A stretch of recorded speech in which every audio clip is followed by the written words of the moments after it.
እስራኤል ድረሱልኝ አለች። የኢራን የበቀል ጥቃት በአሜሪካ ድጋፍ ብቻ የሚቆም አይመስለኝም ያለችው እስራኤል እንግሊዝና ፈረንሳይ በይፋ ድጋፍ ጠይቃ ትልቁ ዳቦ ሊጦናስ ብሏል። የእስራኤል ውጭ ጉዳይ ሚኒስትር በይፋ ኢራን ያቀደችውን የበቀል ጥቃት እንዳትፈጽም እንግሊዝና ፈረንሳይ ሊያስጠነቅቁ ይገባል፣ እምቢ ካለች ደግሞ በአሜሪካ የሚመራውን ኃይል ተቀላቅለው ሊያግዙን ይገባል ሲሉ ጉድ አሰምተዋል። አሜሪካ አለኝ ያለችው የጦር ልክ ይህም አይበቃም የተባለው ኢራን ምን አይነት መቅሰፍት ልታወርድ ቢሆን ነው የሚለው አጥንት ሰባሪ ጥያቄ ሆኗል። ኢራን ውስጥም በተደረገ ዝግ ስብሰባ አያቶላህ አሊ ኻሜኒ ጽዮናዊቷ በቀጥታ ትመታለች፣ ይህ የማይለወጥ ቃል ነው ብለው ማጽደቃቸው ታውቋል። ዓለም ይህንን ሰምቶ ጉድ ሲል የሩሲያ አጋር ቤላሩስ ዩክሬንን ልትወር ነው የሚል አጥንት የሚሰበር ሰበር ዜና ሰምቶ ኔቶ ይህ ይለቀው ጠፍቶታል።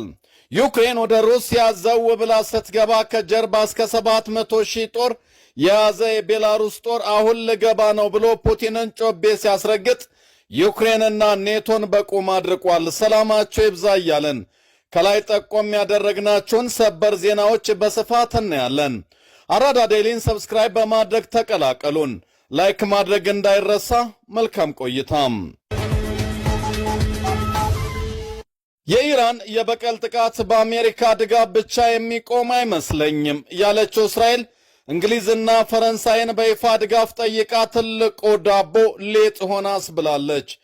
ከመሸ ከእስራኤል ቴል አቪቭ ሾልኮ በወጣ ዘገባ ከሆነ ከኔታንያሁ በላይ ጦረኛና ምሕረት የለሽ ናቸው የሚባሉት የእስራኤል ውጭ ጉዳይ ሚኒስትር እስራኤል ካትዝ እንግሊዝ እና ፈረንሳይ ለእስራኤል ድጋፍ እንዲሰጡ የሁለቱ ሀገራት ውጭ ጉዳይ ሚኒስትሮችን ማናገራቸው ታውቋል። አሜሪካ ለአርማጌዶን ያለችውን ግዙፍ ጦር በኑክሌር ኃይል የሚሰራ ክሩዝ ሚሳኤል ተኳሽ ሰርጓጅ መርከብን ጨምሮ ሰላቢው የሚባለውን የኤፍ-22 ተዋጊ ጀት ሳይቀር ልካ ይህም አይበቃም እንግሊዝና ፈረንሳይ ተጨመሩበት መባሉ እረ ኢራን ምን ልታወርድ ነው? ከጀርባስ ምን አይነት ኃይል አለ? የሚል መልስ የሌለው ጥያቄ አስነስቷል።